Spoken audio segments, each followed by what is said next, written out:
Bien.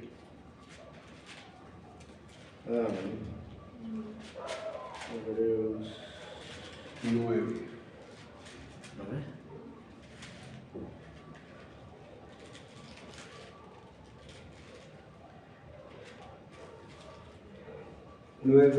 Hebreos 9, 11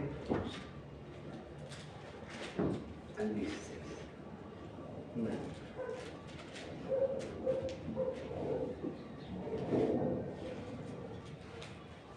Hebreos 9, 11 al 16. Vamos a ponernos de pie, mis hermanos.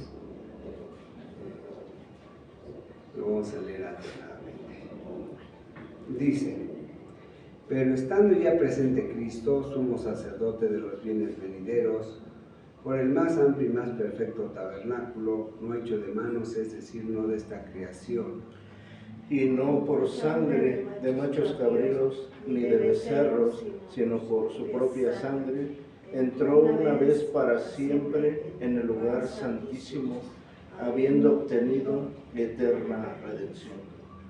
porque si la sangre de los toros y de los machos cabríos y las cenizas de la becerra rociadas a los inmundos santifican para la purificación de la carne, Cuanto más la sangre de Cristo, el cual mediante el Espíritu Eterno se ofreció a sí mismo sin mancha a Dios, limpiará vuestras conciencias de obras muertas para que sirváis al Dios vivo. así que por eso es mediador de un nuevo pacto, para que interviniendo muerte para la remisión de las transgresiones que había bajo el primer pacto, los llamados reciban la promesa de la herencia eterna. ¿Juntos? Porque donde hay testamento es necesario que intervenga muerte del testador. Bien, Padre, en esta tarde le rogamos y le pedimos que su bendito Espíritu Santo nos dé luz, para que conforme a su propósito y conforme a su voluntad, veamos todas estas cosas que vienen en la Escritura, que las comprendamos, Señor, porque es necesario que comprendamos su palabra, porque su palabra misma dice que su pueblo pereció por causa de falta de sabiduría. Le rogamos, Padre, todo esto para la gloria de su bendito nombre, y se lo pedimos en el nombre precioso y poderoso de Jesús. Amén. Bien, vamos a sentarnos, hermanos.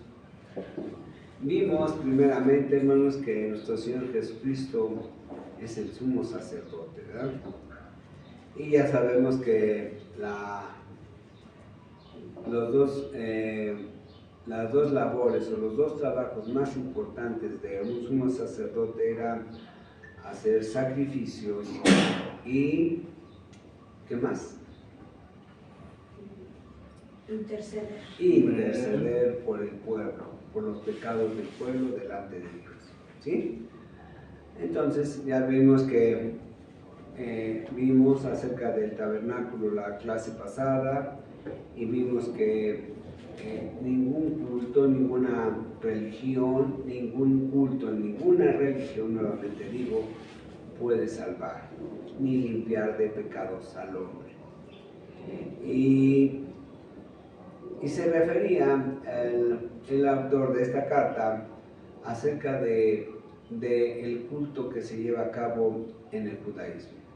Y no solamente en el judaísmo, en cualquier clase de fe o cualquier clase de religión, aún el mismo cristianismo no salva, sino el que salva es Jesús. La iglesia no salva, las religiones no salvan, los pastores no salvan, el que salva es nuestro Señor Jesucristo.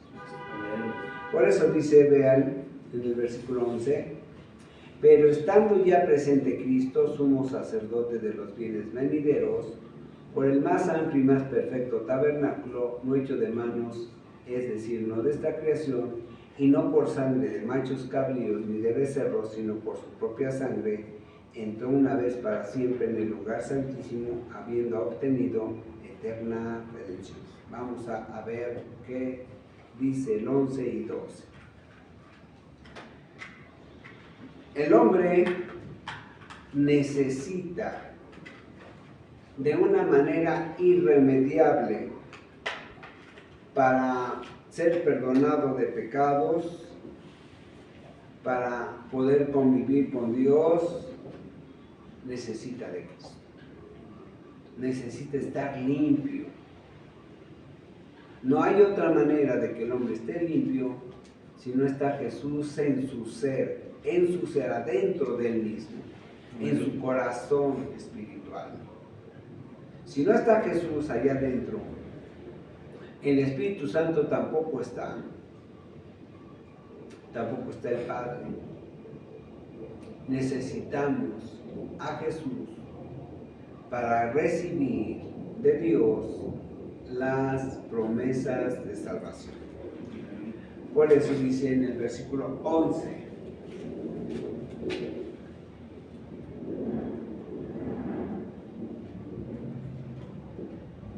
9, 11 al 16. Vamos a ver. El 11 y 12 dice, el tema es entonces redención. Tema, redención, ¿a través de qué? Del sacrificio Nuestro Señor Jesucristo. de nuestro Señor.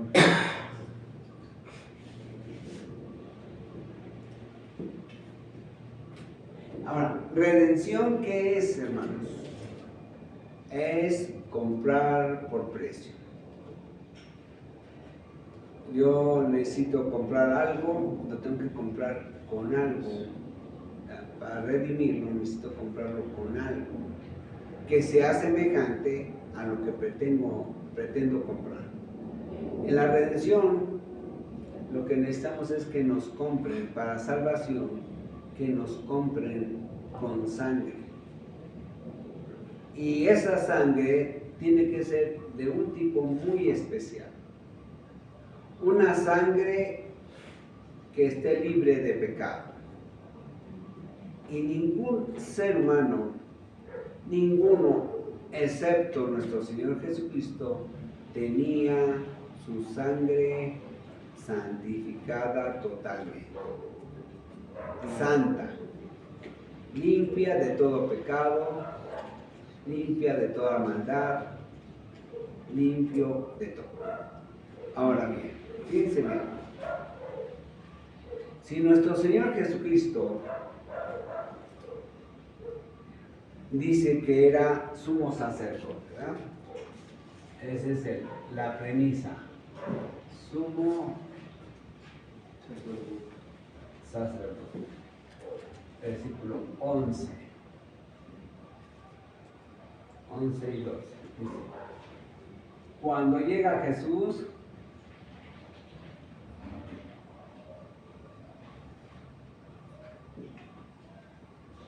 ¿sí? Dice el 11, que es el sumo sacerdote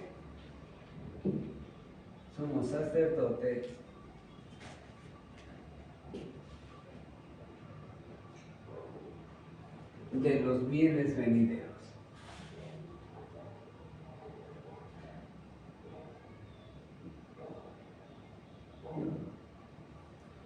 Obviamente, nosotros los cristianos creemos en una salvación, creemos en una presencia de nosotros delante de Dios, que vamos a ver a nuestro Señor Jesús como Él es allá arriba, ¿verdad? No es como muchos dicen que son nada más esta promesa para los 144,000. Es un error tremendo, es una falsa doctrina, y lo podemos ver en otra ocasión que la Biblia no habla que es la salvación solamente para los 144,000. Pero bueno, eso ya será más adelante. También los bienes venideros se refiere a toda la riqueza de la gracia de Dios que vamos a ver cuando el cristiano haya sido arrebatado cuando la iglesia haya sido arrebatada por nuestro Señor Jesucristo. Amén. ¿Sí? Y a eso se refiere. Dice, pero estando ya presente Cristo, sumo sacerdote de los bienes venideros, por el más amplio y más perfecto tabernáculo. Dice, el tabernáculo perfecto. Aquí sabemos, por medio del tabernáculo perfecto.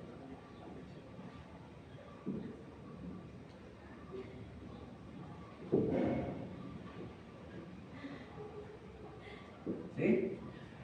Ya vimos en la clase pasada también que en el tabernáculo había dos cámaras. La primera podía entrar el sumo sacerdote las veces que quisiera en el año, pero en la última, que es el lugar santísimo, solamente una vez al año. Y eso era un mensaje de parte del Espíritu Santo para que comprendiésemos que nadie podía entrar a la presencia de Dios si no estaba en un estado totalmente de santidad. Y esa santidad solamente llega cuando nosotros somos verdaderamente creyentes en Cristo.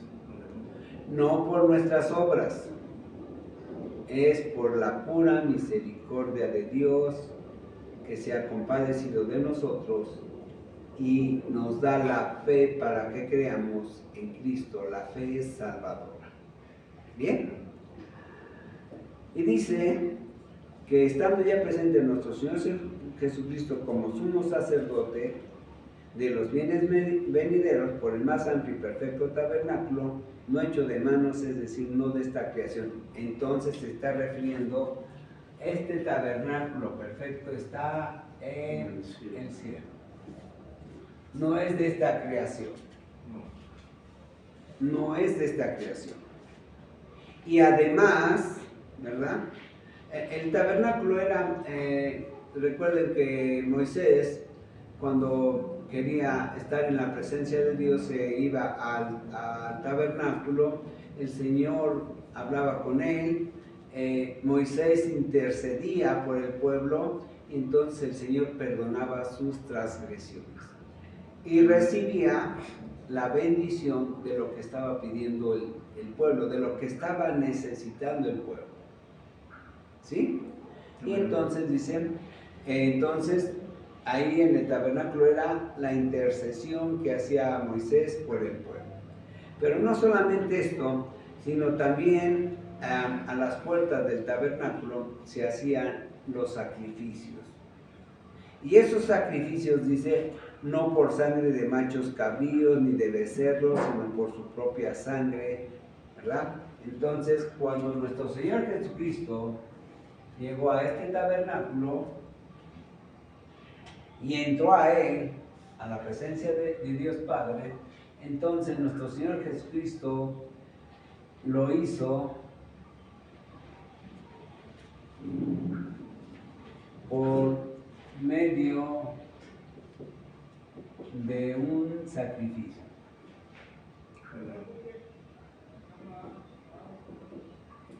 Porque el sacrificio era la forma en que Dios había establecido para perdón de pecados. Es decir, tenía que haber un sacrificio de animales en el Antiguo Testamento. La sangre de esos animales establecía Dios.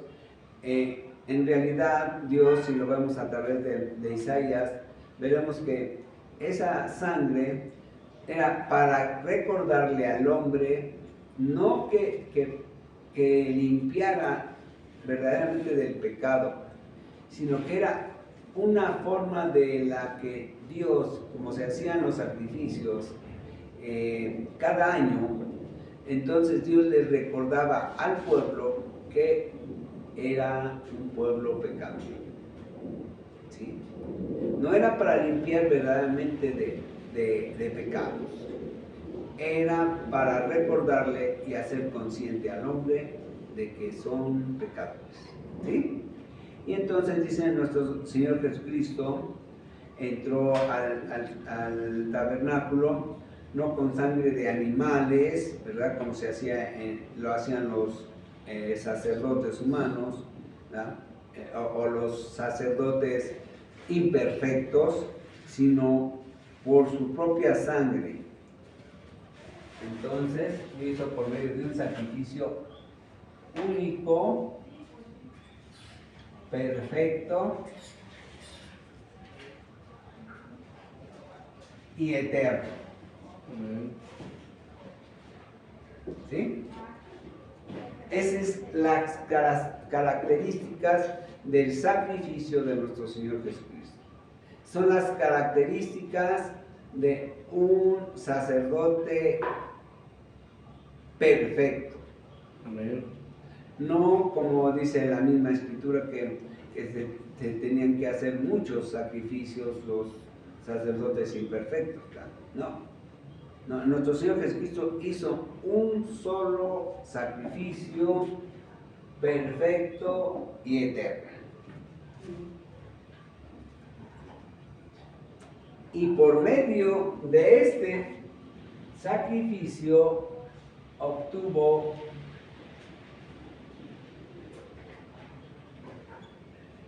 una eterna Redención.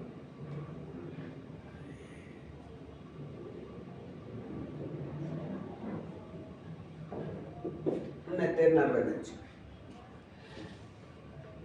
Cuando decimos que fuimos redimidos, quiere decir que fuimos comprados. De hecho, el hombre tiene que entender, y el cristiano también, que siempre toda la creación, no solamente los cristianos o solamente Israel, ha sido de Dios. No, todo en realidad es de Dios porque Dios lo creó. Pero esa amplitud de pertenencia para Dios se pierde cuando el hombre peca. El hombre peca, entonces es separado de Dios y es necesario que sea recobrado o redimido o comprado por alguien perfecto, por medio de una sangre perfecta. Porque en la sangre, dice la Escritura, está la vida. Y lo que el hombre perdió por medio del pecado fue la vida eterna. Y esa vida eterna implica muchas cosas, hermanos. Al perderse la vida eterna, Adán hace que entre la muerte en el mundo. Entonces esa muerte no solamente implica un cese de vida terrenal temporalmente, porque va a haber resurrección, aún para los que no creen va a haber resurrección. Dice la Escritura, unos van a resucitar para bendición y salvación y otros van a recibir la resurrección para condenación. O sea, todo el hombre finalmente es de Dios, pero solamente los que creen en Cristo van a tener la bendición de ver a Cristo tal como es, y también van a tener la bendición de recibir todos los bienes que Dios tiene preparado para aquellos que han creído en Cristo. Amén. Una convivencia con Dios eterna, una convivencia con el Espíritu Santo y con nuestro Señor Jesucristo por la eternidad. Y mira, hermanos, yo no sé si los cristianos estén conscientes de tan solo esa promesa que se cumple en nuestras vidas o en nuestra existencia, vale todo lo que pudiéramos hacer por Dios durante toda la eternidad. No nada más en esta vida terrenal. En verdad, hermanos, el cristiano debiera apreciar más la salvación. Debería de entrar en un estado tal que dijera, no me importa si muero, no me importa si no hay, si no como, no me importa si estoy enfermo todo el resto de mi vida, no me importa si estoy sufriendo angustias, no me importa si estoy padeciendo todos los dolores, todas las persecuciones, todas las angustias y todos los problemas que pudiera tener un ser humano en este mundo. Si al final el Señor cumple en mí su promesa de salvación. En verdad, hermanos. Eso es lo que debe sostener a la vida del cristiano.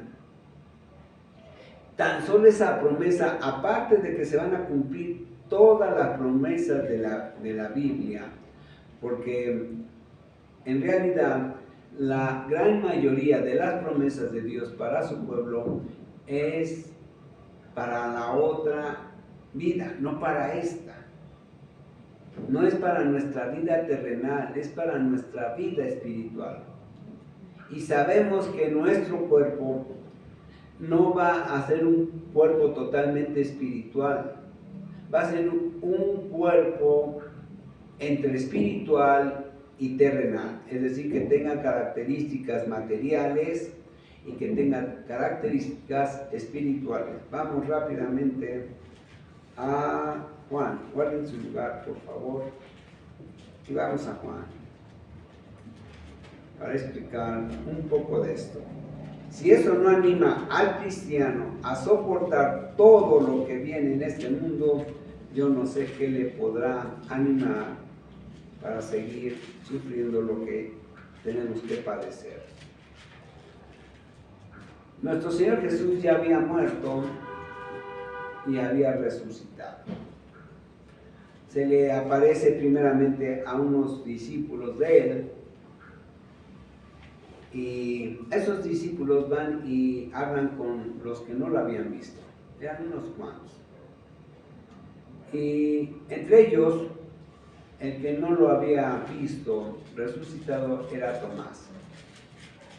Y Tomás tiene la osadía de decir, si no veo el hoyo de los clavos en sus manos, ¿verdad?, y atravesado su costado con la lanza del romano, entonces no creeré. Vean el versículo 24. 20-24 de Juan. Juan 20-24 dice, pero Tomás, uno de los 12 llamado Didimo, no estaba con ellos cuando Jesús vino ya resucitado. Y le dijeron pues los otros discípulos, al Señor hemos visto. Él les dijo, si no viene en sus manos la señal de los clavos, y metiere mi dedo en el lugar de los clavos, y metiere mi mano en su costado, no creeré. 8 días después estaban otra vez sus discípulos dentro, y con ellos Tomás. Estaban en el lugar, ¿cómo se llama?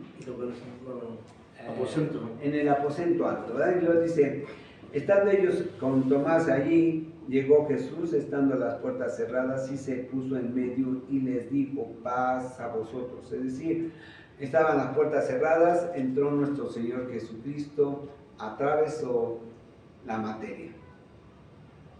Esa es característica de los espíritus. Los espíritus pueden atravesar la materia. Pero vean lo demás, dice el 27. Luego dijo a Tomás, pon aquí tu dedo y mira mis manos, y acerca tu mano y métela en mi costado, y no seas incrédulo sino creyente. Entonces nuestro Señor Jesucristo, teniendo características espirituales, se había introducido al aposento alto, atravesando la puerta. Pero un espíritu, solamente un espíritu puede atravesar la materia, pero no se puede ver ni tocar. Sin embargo, nuestro Señor Jesucristo le dice a Tomás, pon aquí tu dedo y mira mis manos. Dice, míralas, se puede ver. Es decir, el cuerpo de nuestro Señor Jesucristo resucitado se podía ver. Pero no solamente eso, sino dice, acerca tu mano y métela en mi costado, y no seas incrédulo sino creyente. Es decir, no solamente se podía ver el cuerpo de nuestro Señor Jesucristo resucitado, sino también se podía tocar. Y de ese cuerpo se llama cuerpo glorificado. Glorificado para salvación. Y vean el versículo 28. Entonces Tomás respondió y le dijo, Señor mío y Dios mío. Jesús le dijo, porque me has visto, Tomás, creíste. Bienaventurados los que no vieron y creyeron. Dice, nuestra fe tiene que ser tanta que no necesitamos ver a Jesús físicamente o espiritualmente o con el cuerpo glorificado, sino simplemente creer, porque así lo dice la Escritura.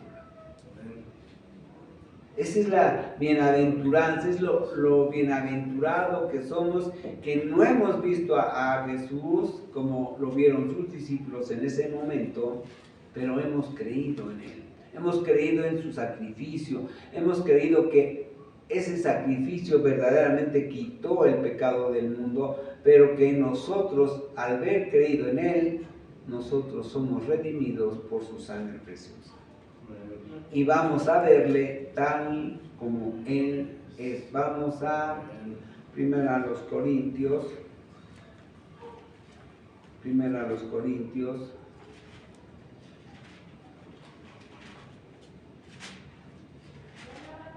capítulo 15. Dice, Corintios capítulo 15, versículo 51, dice, he aquí os digo un misterio, no todos dormiremos, pero todos seremos transformados en un momento, en un abrir y cerrar de ojos, a la final trompeta, porque se tocará la trompeta y los muertos serán resucitados incorruptibles y nosotros seremos transformados. Pero no solamente eso, vean, vamos al capítulo 13, aquí mismo de 1 Corintios, versículo 11. Está hablando Pablo acerca de su propia vivencia y dice 13:11 de 1 Corintios, dice, cuando yo era niño, hablaba como niño, pensaba como niño, juzgaba como niño, mas cuando ya fui hombre dejé lo que era de niño. Se está refiriendo a la parte espiritual. Todo hombre que llega a los pies de Jesús es un bebé espiritual. Y es de lo que está hablando Pablo. Y luego dice en el 12, ¿verdad? Dice que ya después de que ya fue un hombre espiritualmente hablando, dice, dejó de hacer lo que un niño. Y dice el versículo 12, ahora vemos por espejo oscuramente, mas entonces veremos cara a cara. Ahora conozco en parte, pero entonces conoceré como fui conocido. Y ahora permanecen la fe, la esperanza y el amor. Estos tres, pero el mayor de ellos es el amor. Dice, cuando ya lleguemos a la estatura del varón perfecto, cuando seamos arrebatados, porque es solamente cuando seamos arrebatados que llegaremos a la estatura del varón perfecto. Y cuando estemos en la presencia del Señor, dice que lo veremos cara a cara, tal como Él es. Y estoy seguro, hermanos, que no va a haber un gozo más grande para el ser humano que estar a los pies de Jesús. Ver toda la belleza. Miren, hermanos, cuando hay algo verdaderamente bello en la naturaleza o alguna obra del ser humano, cuando es muy bella, está muy bien hecha, el gozo a los que lo ven se transmite, se hace grande. Pero eso no es nada comparable cuando veamos a nuestro Señor Jesucristo tal como Él es.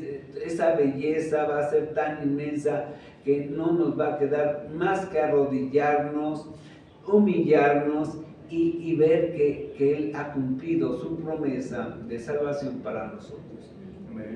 Y quizás dice la Escritura que no va a haber más llanto, pero yo diría que no va a haber más llanto de dolor, pero quizás vaya a haber llanto de gozo, tan grande, tan inimaginable como no nos podemos, valga la redundancia, imaginar, ni pensar. Por eso es que nos tenemos que estar, ¿verdad? Animando, nos tenemos que estar, diríamos, gloriando a cada momento, pensando no en los problemas terrenales, no en los problemas que tenemos en el matrimonio, no en los que tenemos en la familia, no pensando en los problemas que tenemos con los hijos, o con los hermanos, o con los vecinos, o con el trabajo, o con el gasto, o con las cosas materiales que nos hacen falta. No, deberíamos estarnos gozando a cada momento que tengamos un pequeño dolor. Señor, este pequeño dolor, como dice Pablo, ¿verdad?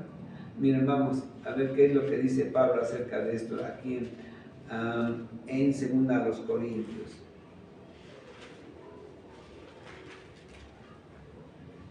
Cuando tengamos problemas, cuando tengamos tribulación, cuando tengamos toda clase de dolores de cualquier tipo, recordemos esta cita.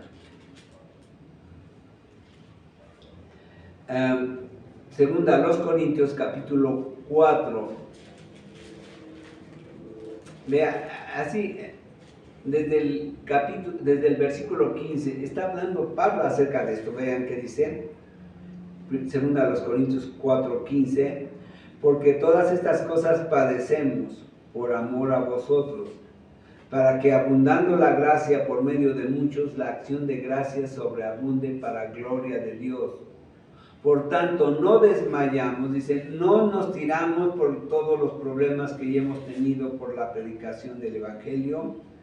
Antes, aunque nuestro hombre exterior se va desgastando, dice, miren hermanos, cuando llegamos a cierta edad, nuestro físico empieza a protestar. Llegamos a la edad de los nunca. Nunca me dolía esto, nunca me dolía lo otro, no me dolía la panza, no me dolían los oídos, no me dolía la nariz, no me dolían los pelos, no me dolía, menos para hablar. No me dolía la lengua, no me dolía nada. Ni los dedos, ni los huesos, ni los tendones, ni los músculos, nada me dolía.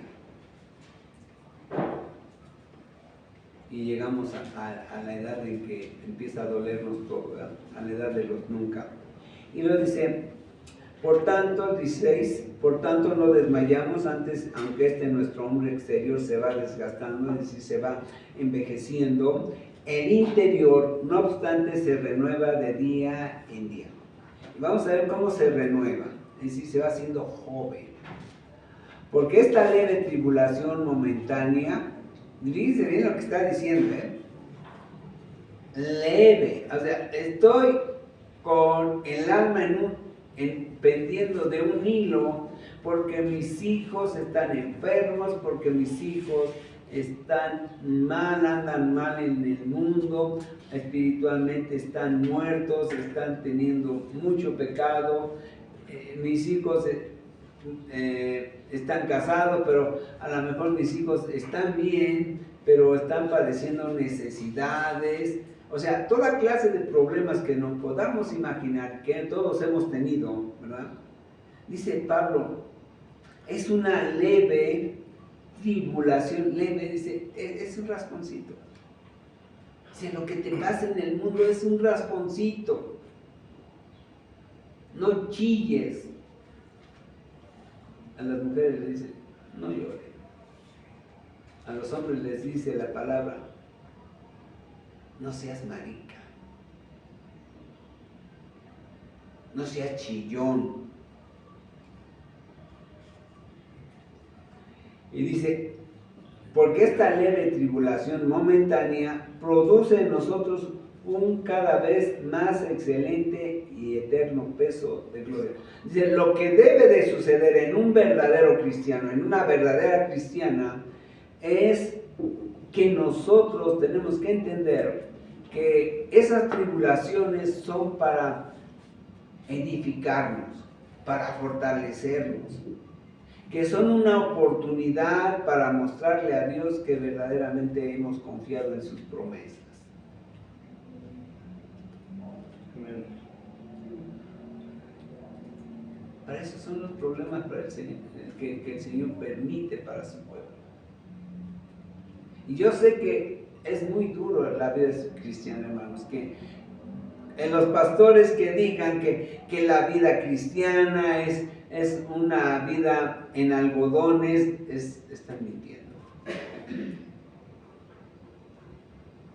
Es una vida verdaderamente dolorosa, pero es la bendición para el cristiano entender que esa tribulación, ese problema, esa angustia, ese dolor que nos produce es para edificarnos espiritualmente. Y tiene una finalidad, aparte de fortalecernos, es llevarnos a misericordia con los que están padeciendo igual que nosotros. Comprender. No volvernos intransigentes ni volvernos irritables porque vemos que los otros no avanzan o no comprenden la Biblia. No, es para compadecernos de ellos y animarnos y entonces enseñarles las bondades de la palabra de Dios. Es todo lo que Dios quiere de un verdadero cristiano que ya ha crecido, ¿verdad? Que ha crecido espiritualmente. Bien, mis hermanos, vamos a regresar entonces a Hebreos 9, versículo 12. Dice, y no por sangre de machos cabríos ni de becerros, sino por su propia sangre, entró una vez para siempre en el lugar santísimo, habiendo obtenido eterna redención. Pues ya fuimos comprados para siempre. Amén. Dice, eterna redención, para aquellos que dicen que te pierden la salvación. Y podrán tener todos los argumentos encontrados en la Biblia, pero si los analizan ellos, esas citas bíblicas que los sostienen en su falsa doctrina de que se pierda la salvación, si la ven dentro del contexto con que se está escrita, entonces comprenderán que están equivocados. El problema de la salvación no es que se pierda. El problema de la salvación es si la tienes. Si el Señor se ha compadecido de tu vida, si se ha compadecido de tu persona, si se ha compadecido de ti, y entonces te da la fe salvadora. Amén. En cierta ocasión, un hombre le preguntó a un pastor, ¿qué tengo que hacer para salvarme? Y dijo el pastor, nada, nada.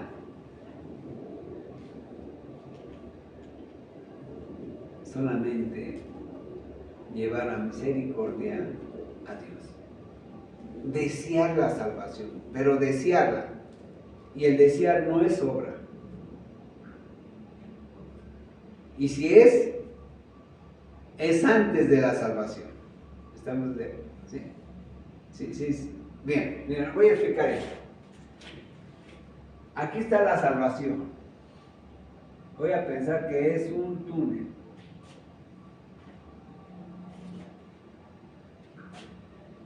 Un túnel por el que se entra pero que no tiene salida.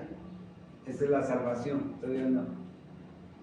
Entonces, este pastor le dice, no tienes que hacer nada más que desear la salvación. ese deseo obviamente es antes de la salvación, ¿verdad? Sí. Deseo la salvación. No estoy haciendo nada para la salvación, solamente deseo, pero un verdadero deseo. Y ese deseo implica también arrepentimiento. También un entendimiento a lo que me comprometo con Dios. O sea, una serie de cosas. Pero para llegar a esa salvación necesito que Dios tenga misericordia de mí. Porque hay quienes dicen, quiero la salvación, pero no me quiero comprometer con Dios. Quiero la salvación, pero quiero la salvación todavía viviendo una vida de pecado, llena de maldad, llena de mentiras, llena de robos, lleno de pecado. No hay arrepentimiento. Porque lo que Dios necesita del hombre es que se arrepienta, que vea el pecado. Por eso el Espíritu Santo nos convence de que pecamos. Pero hay algunos, aunque están viendo claramente que para Dios su vida es llena de pecado, y le dicen al Espíritu Santo, cálmate, Espíritu Santo. Yo me puedo salvar por obras. Yo me voy a portar bien para ganarme la salvación. Y dice Dios, no puedes. Porque tendrías que cumplir 613 mandamientos y no cumples el primero. Y la Escritura dice que si fuera así, en vano vino Jesús. O sea, hay muchas objeciones para que el hombre entienda bíblicamente que la salvación no depende de nosotros,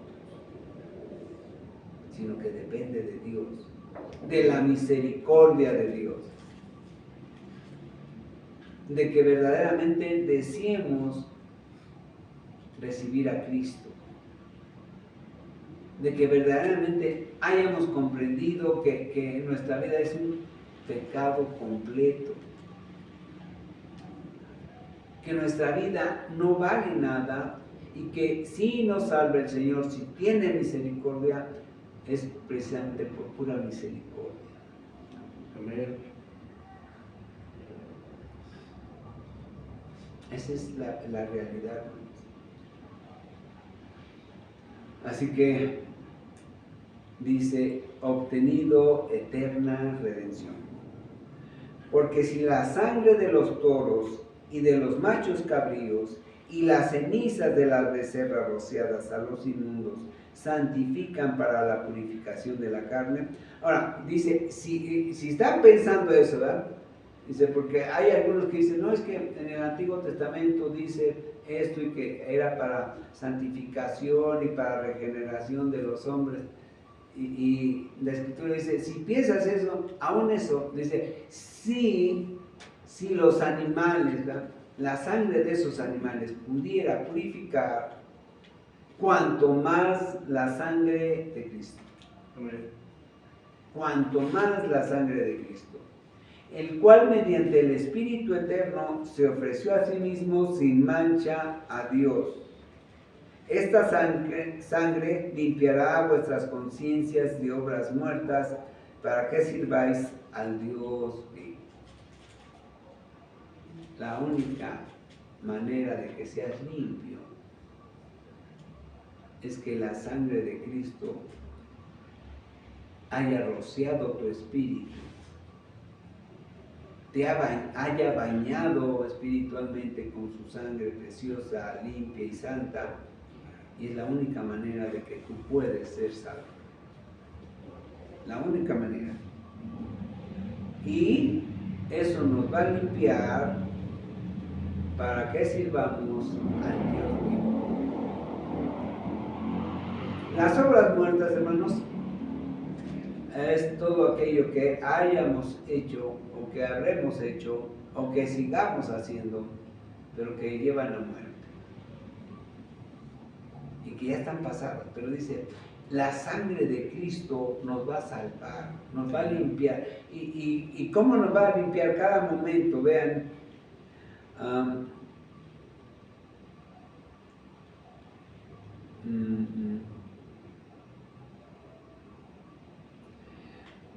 dice, vean el versículo 6 nuevamente, 9:6.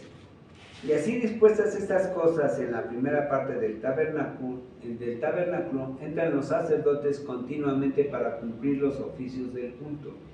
Pero en la segunda parte solo el sumo sacerdote una vez al año, no sin sangre, la cual ofrece por sí mismo y por los pecados de ignorancia del pueblo, dando el Espíritu Santo a entender con esto que aún no se había manifestado el camino al lugar santísimo, entre tanto que la primera parte del tabernáculo estuviese en pie, lo cual es símbolo para el tiempo presente, según el cual se presentan ofrendas y sacrificios que no pueden hacer perfecto en cuanto a la conciencia al que practica este culto, ya que consiste solo de comidas y bebidas y de diversas abluciones y ordenanzas acerca de la carne, impuestas hasta el tiempo de reformar las cosas.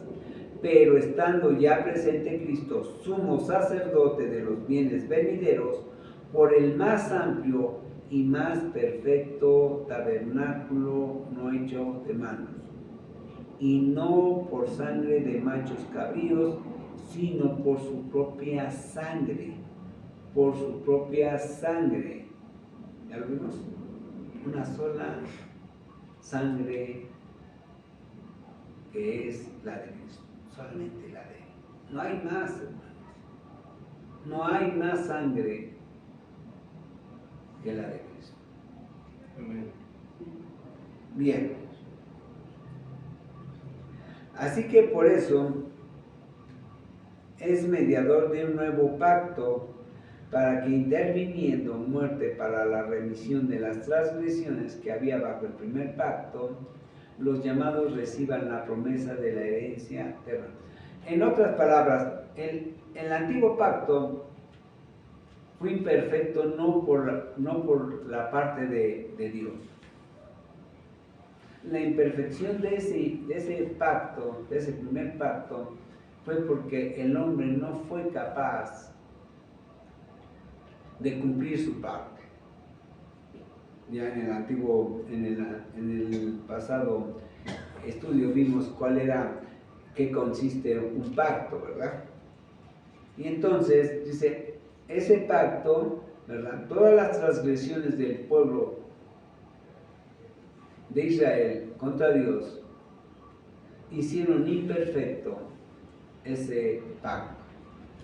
¿Hasta cuándo? Hasta que viniera Jesús, y entonces con la sangre de Cristo pudiera, ¿verdad?, verdaderamente limpiar las conciencias de los que creemos en Él. Y además, ¿por qué razón? Porque donde hay testamento, la palabra testamento, ¿verdad?, pacto o testamento en griego quieren decir lo mismo. Es una sola palabra que quiere decir las dos cosas. Por eso podemos decir el viejo pacto, podemos decir el antiguo testamento, no hay mayor problema. Dice, porque donde hay testamento es necesario que intervenga muerte del testador. Dice, era necesario que el que limpiara las conciencias de los hombres, las almas de los hombres, el ser de los hombres, era necesario que muriera. Era necesario para poder recibir la herencia. Hoy en día hay una modalidad, ¿verdad?, en que la gente puede heredar en vida, pero en esos momentos de la historia no era posible eso. Entonces dice, para que pudiéramos recibir todas las bondades y misericordias, la riqueza de la gracia de Dios, era necesario que hubiera una muerte perfecta, una muerte de alguien que no tenía pecado, alguien que hubiese sido siempre santo, santo, santo. Y el único que cumple esa premisa es nuestro Señor Jesús.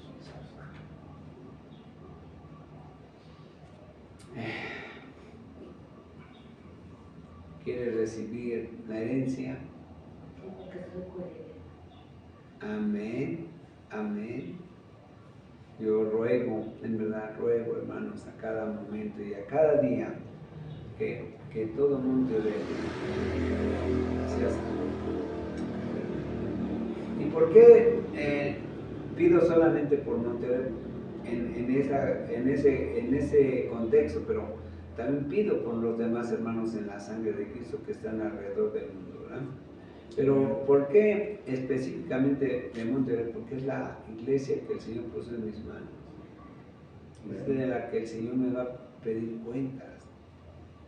Es la iglesia, es la congregación de la que el Señor me va a decir, ¿qué hiciste con ella, Ismael? ¿Les predicaste pecado? Y yo le decir, sí, Señor. ¿Les predicaste amor? Sí, Señor. ¿Les predicaste santidad? Sí, Señor. Creer en la resurrección como premisa de una sana doctrina, sí.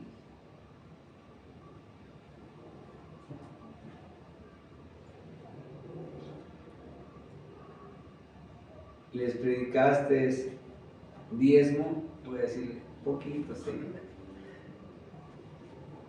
Poquito, pero les prediqué. Y miren, hermanos, eso es lo que tenemos que tener en cuenta. Que todo lo que dice la Biblia, todas las doctrinas que están en la Biblia, todas las que están en la Biblia las tenemos que predicar. Hay unas que nos llaman más como pastores, nos atraen más, pero aún así tenemos que predicar todo.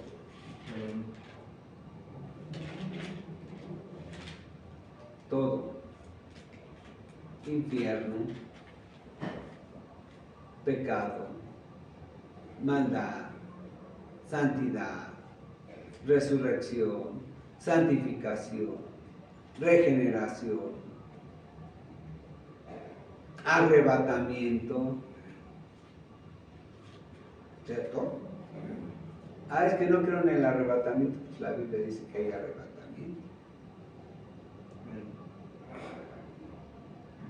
Es que no me gusta decir eso.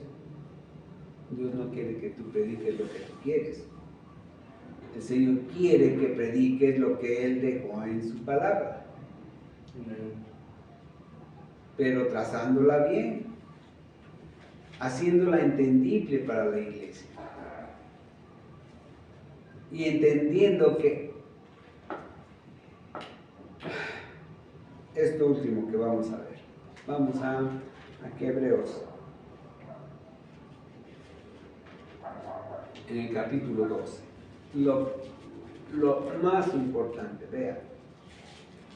Después de que casi ha terminado la epístola, este hombre, el que escribió la carta a los hebreos, inspirado por el Espíritu Santo, dice: por tanto, nosotros también teniendo en derredor nuestro tan grande nube de testigos, despojémonos de todo peso y del pecado que nos hace.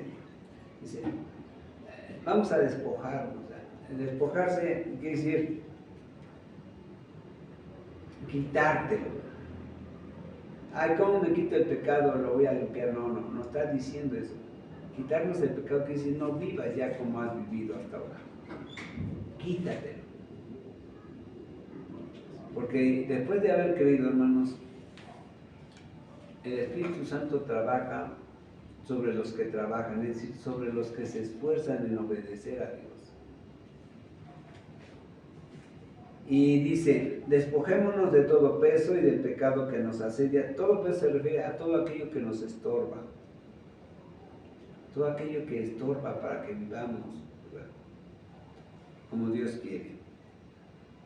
Y obviamente del pecado que nos asedia y corramos con paciencia, con paciencia. A veces los cristianos dicen, quiero terminar rápidamente este año de dejar de pecar. Dice Dios, no vas a poder, porque siempre vas a estar pecando mientras estés en esta tierra. Pero como dice el Señor mismo en su palabra, ya en primera carta de Juan, en el capítulo 2, ahorita lo vamos a ver rápidamente y vamos a regresar aquí a Hebreos capítulo 12. Vamos rápidamente a Juan, primera de Juan, capítulo 2, versículo 1. Después de que en el capítulo 1 les ha dicho, ¿verdad, Juan, que aún el creyente sigue pecando, les dice en el capítulo 2, versículo 1, hijitos míos, estas cosas os escribo no para que no pequéis. Dice, no te las escribo, no les he dicho que siguen pecando, pero no se las digo para que sigan pecando, sino para que eviten lo más que puedan pecar. Y si alguno hubiere pecado, abogado tenemos para con el Padre a Jesucristo el justo. Ahí está la solución. Miren, este versículo nos da pie a saber perfectamente que la salvación no se pierde, porque la pérdida de la salvación tendría que ser justificada por medio de un pecado irremediable. Pero aquí dice, Juan dice, si alguno de los verdaderos creyentes peca, dice, tenemos al abogado, al sumo sacerdote, a nuestro Señor Jesucristo. ¿Para qué? Para que le diga al Señor, mira, este es débil en la fe, ya fue comprado con mi sangre, ya es salvo, pero tiene falsa doctrina. No ha ejercitado su fe. Está en una iglesia muy permisiva. Está tantas cosas que pueden sucederle a un cristiano, hermanos, que puede llevarle a pecar. Dice, no se los digo esto para que pequen, sino para que eviten pecar, ¿verdad? Y si alguno hubiere pecado, abogados tenemos para con el Padre a Jesucristo el justo. Y Él es la propiciación por nuestros pecados, y no solamente por los nuestros, sino también por los de todo el mundo.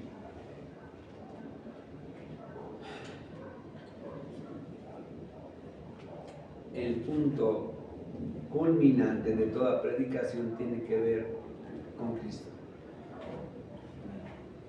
Cristo, vamos a regresar nuevamente a Hebreos 12. Versículo 2.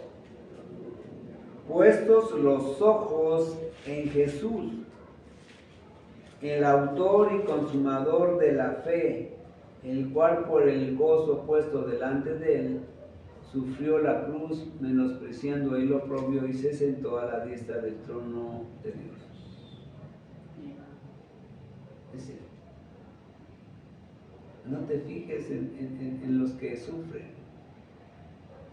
No te fijes en el pastor, ni te fijes en el hermano Pablo, ni Juan, ni Pedro, ni Jacobo, mucho menos en Tomás. Pon los ojos en Cristo, pon en Él los ojos, y eso es lo que nos va a sostener siempre mientras el Señor no venga por su iglesia o partamos por Él. Vamos a ponernos de pie, hermanos. Sí, Padre, en esta tarde en que su pueblo se reunió delante del trono de su gracia, le rogamos y le pedimos, Señor, que sea su bendito Espíritu Santo ayudándonos a poner los ojos en Cristo,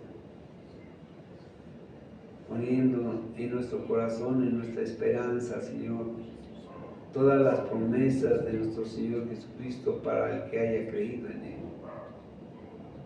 Todas las promesas, Señor, que tiene para su pueblo, para sus hijos. Que no se nos olvide, Señor, eso, porque es la única manera que vamos a soportar esta vida terrenal. Le rogamos, Padre, todo esto para su gloria y honra, y se lo pedimos en el precioso nombre de nuestro Señor y Salvador Jesucristo. Amén. Amén.